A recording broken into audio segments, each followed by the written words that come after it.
Hi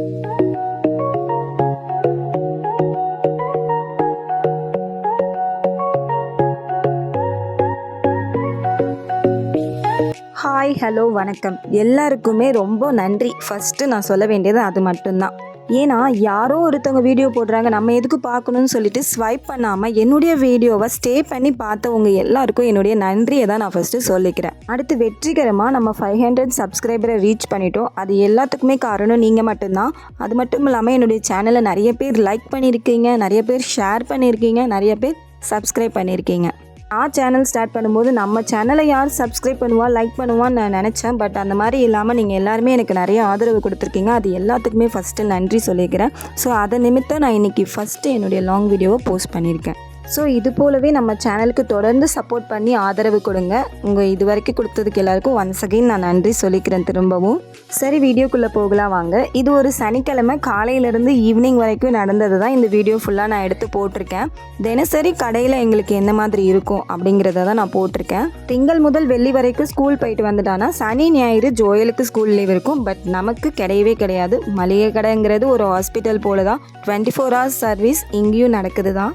இது வரைக்கும் நான் என்னுடைய ஷார்ட் வீடியோவில் நான் ஏதாவது ஒரு வேலை செய்யும் போது முட்டை வண்டி வரும், டிஸ்டர்ப் பண்ணுன்னு நான் சொல்லுவேன். பட் இன்றைக்கி நான் லைவாகவே உங்களுக்கு இந்த வீடியோவில் எல்லாமே காமிச்சிருப்பேன். இது எதுவுமே ஸ்கிரிப்டட் கிடையாது.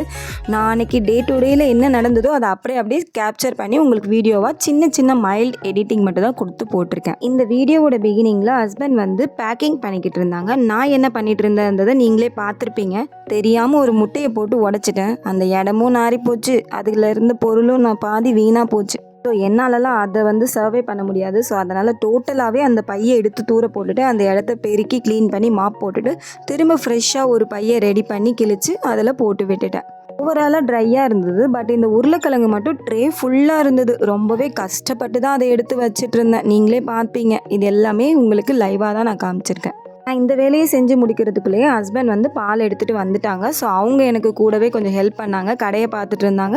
நான் இந்த வேலையை செய்ய ஆரம்பிச்சிட்டேன் கொஞ்சம் ஈஸியாகவே. வழக்கம் போல் இங்கே இருந்த பழைய காய்கறியெல்லாம் எடுத்துகிட்டு அந்த இடத்துல உள்ள டஸ்ட்டு, குப்பை, மண் எல்லாத்தையுமே கிளியர் பண்ணி அந்த இடத்தையுமே லைட்டாக பெருக்கி மாப் போட்டு விட்டுட்டேன். இந்த வேலையை வந்து நம்மளால் தினமும் பண்ண முடியாது. ஒரு நாள் விட்டு ஒரு நாள் இப்படி பண்ணிவிடுவோம். பட் அதனாலே ஈஸியாக அந்த இடம் க்ளீன் அண்ட் நீட்டாக இருக்கும். கூடவே நான் என்ன பண்ணிட்டேன்னு பார்த்தீங்கன்னா, வீடையும் அந்த ரூமையுமே, அதாவது கடை இருக்கிற ரூமையுமே பெருக்கி க்ளீன் பண்ணி மாப் போட்டு விட்டுட்டேன். இப்போ தான் மனசுக்கு நிம்மதியாக இருக்கும். மற்ற ரூம்லாம் கூட அப்புறமா பெருக்கிக்கலாம். ஃபஸ்ட்டு கடையோட ரூமை பெருக்கி க்ளீன் பண்ணிவிடுவோம். எப்பயுமே பெருக்க கடையில் குப்பை வந்துட்டு தாங்க இருக்கும் மளிகை கடைனா.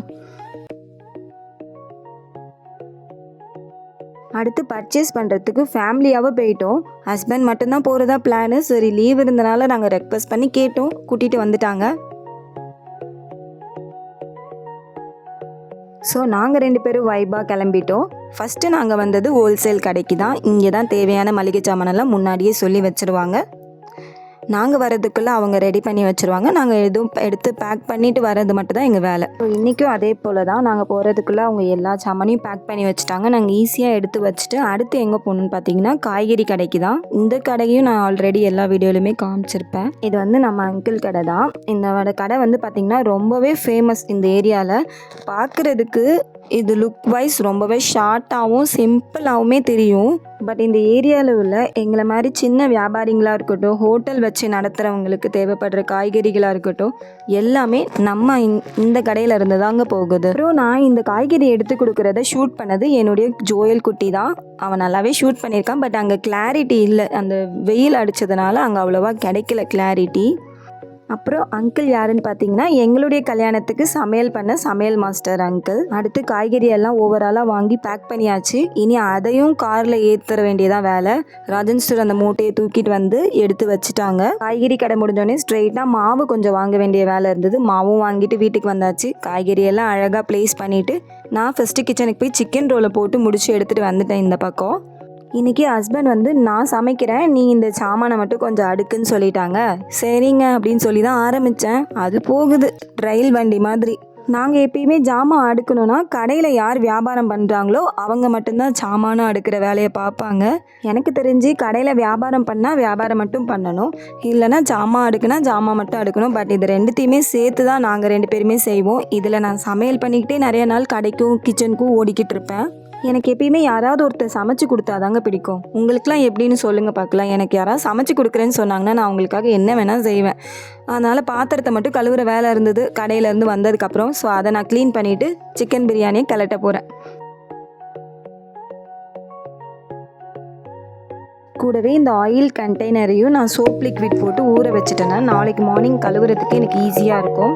அதையும் தண்ணி பிடிச்சி ஓரமாக வச்சுட்டேன். அடுத்து ரொம்ப பசியோடையும் ஆர்வத்தோடையும் வெயிட் பண்ணிக்கிட்டு இருந்தேன். சிக்கன் பிரியாணியை தான் ஓப்பன் பண்ண போகிறேன். பிரியாணி ரொம்பவே சூப்பராக உதிரியாக செம்ம டேஸ்ட்டாக வந்திருந்தது. அதுக்கு தொட்டுக்க ஆனியன் ப்ளஸ் குக்கும்பர் சேர்த்து ரைத்தா பண்ணியிருந்தாங்க. அடுத்து சிக்கன் தொக்கும் சூப்பராக சாப்பிட்டு முடித்தோம். ஸோ இந்த வீடியோ உங்கள் எல்லாருக்கும் பிடிச்சிருக்கும்னு நினைக்கிறேன். நம்ம சேனலை மறக்காமல் சப்ஸ்கிரைப் பண்ணிவிடுங்க. பாய்.